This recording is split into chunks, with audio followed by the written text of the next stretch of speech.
네, 여러분 안녕하세요. 오늘도 행건스 채널의 유혜리입니다. 만나서 반갑습니다.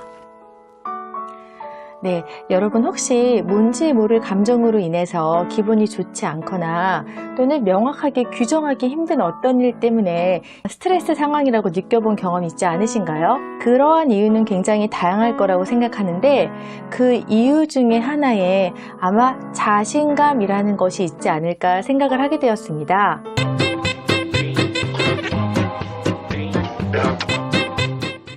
네, 며칠 전 한 지인과 통화를 하게 되었는데요. 감정에 대한 이야기를 좀 나누다가 뭔가 어떤 일로 인해서 본인이 지금 마음이 좀 좋지 않은 상태인 것을 함께 이야기 나누게 되었는데 어떤 일을 협업하는 과정에서 그 사람과의 관계 또는 내가 그 일에 대해서 좀 주저했던 것에 대한 이야기를 나누게 되었습니다.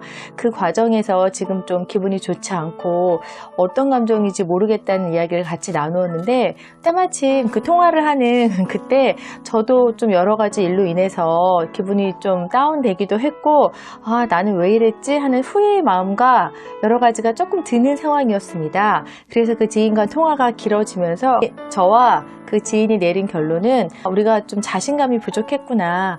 우리가 그 일을 좀 진행하는 데 있어서 내가 정확한 자신감이 있었다면 좀 좋지 않았을까라고 생각을 하면서 일단 열심히 해보자 이렇게 결론을 지었습니다. 제 초반 영상에서 자존감, 자신감, 또 자존심에 대한 이야기를 다룬 적이 있는데요. 아마 제가 그때까지는 자존감이 좀 가장 중요하다고 생각했습니다.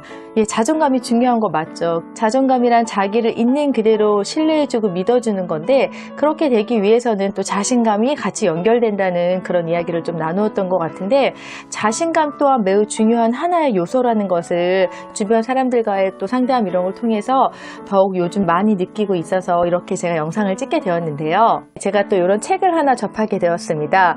예, 자신감이란 책이죠. 사실 시중에는 자존감이란 키워드의 책들이 훨씬 많은 거 알고 계실 거예요. 그런데 이 자신감도 또 하나의 이렇게 키워드로 굉장히 중요하다는 것을 좀 새삼 느끼면서 책 안에 프롤로그에 이런 이야기가 있더라고요. 아마 많은 분들 공감하실 것 같은데 어릴 때 자전거 배우셨던 기억 나시죠? 아버지와 그 아들이 자전거를 배우는 과정으로 나타내고 있는데요. 저는 제 기억을 더듬어 보니 초등학교 2학년 때 동네 오빠들한테 자전거를 배운 것 같아요. 이제 동네에 나가서 예전에 많이 놀잖아요. 그러면 그 조그만 두발 자전거를 뒤에서 막 잡아주고 제가 탔던 과정. 잡았어? 그랬더니 한번 되돌아봤더니 이제 안 잡아준 거죠. 근데 저 혼자 달리고 있었죠.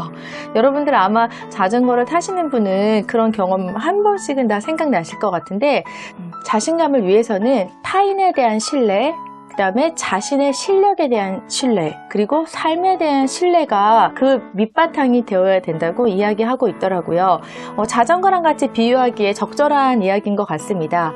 먼저 타인에 대한 신뢰는 그 사람이 나를 잡아주고 있기 때문에 내가 그것을 하려는 시도를 할 수 있잖아요. 또 다른 사람이 나를 든든하게 밑받침해주고 있다는 그 신뢰감이 굉장히 중요한 것 같고요. 자신의 실력에 대한 신뢰는 그래, 처음엔 내가 페달 돌리기도 힘들었어. 근데 조금씩 잘 돌아가는 것 같아 하면서 스스로 조금씩 나아지고 있다는 자신에 대한 신뢰도 굉장히 중요한 것 같고요. 그로 인해서 자기 삶에 대한 신뢰, 내가 이것을 할 수 있으니까 나는 좀 더 좋은 삶을 살아갈 수 있을 거야 하는 신뢰감이 굉장히 중요한 것 같더라고요. 여러분들 아마 부모님이라면 자녀를 키울 때도 자녀가 타인에 대한 신뢰, 그 타인이 바로 부모가 되어 주셔야 되죠. 부모가 자녀에게 그 신뢰감을 줄 수 있다는 그 마음을 주는 거 굉장히 중요하고요. 과정을 통해서 인정의 메시지와 신뢰의 메시지를 계속 전해주시면 그 주변 사람들이나 자녀들이 또한 그걸로 인해서 자신이 조금씩 좋아지고 있다는 자기 실력에 대한 신뢰가 쌓일 것 같습니다. 내 삶은 이렇게 변할 수 있을 거야. 난 이걸 할 수 있으니까 다음은 또 다른 도전을 하면 되지 않을까? 라는 의미로 이렇게 이야기가 전개되고 있는 것 같았습니다. 그러한 신뢰가 쌓일 때 여러분들이 바라는 삶, 여러분들이 원하는 삶으로 나아가기 위한 단단한 밑받침이 만들어지는 게 아닌가 생각을 했습니다. 그렇기 때문에 이것을 위해서는 스스로에게도 용기를 주는, 나를 다독일 수 있는 그런 언어의 표현을 많이 해주시면 어떨까 하는 생각도 함께 하게 되었는데요. 그래서 오늘의 영상은 제가 2가지 이야기로 마무리 짓고 싶은데요. 첫 번째, 뭔지 모를 감정으로 기분이 다운되어지고 스트레스 상황이 온다면요. 먼저 나도 할 수 있다는 도전에 대한 결심을 해보시면 좋을 것 같습니다. 두 번째, 다른 사람과 비교하지 않으셨으면 좋겠어요. 다른 사람과의 관계에서 딱 비교라는 게 있었기 때문에 주저하게 되고 용기를 잃게 되고 자신감이 결여되는 그런 모습이 보여졌던 것이 확실합니다. 지금 있는 그대로의 나의 모습을 인정하고 그걸로 인해서 나도 할 수 있다는 도전 정신을 함께 부여한다면 조금 부족해도 괜찮다라고 생각하는 용기 있는 시도가 바로 자신감으로 연결되는 것이 맞는 것 같습니다. 무엇인가를 해나가려고 하는 분께 굉장히 필요한 것 같습니다. 오늘도 영상 봐주셔서 감사하고요. 더 좋은 내용으로 찾아뵙도록 하겠습니다. 예, 감사합니다.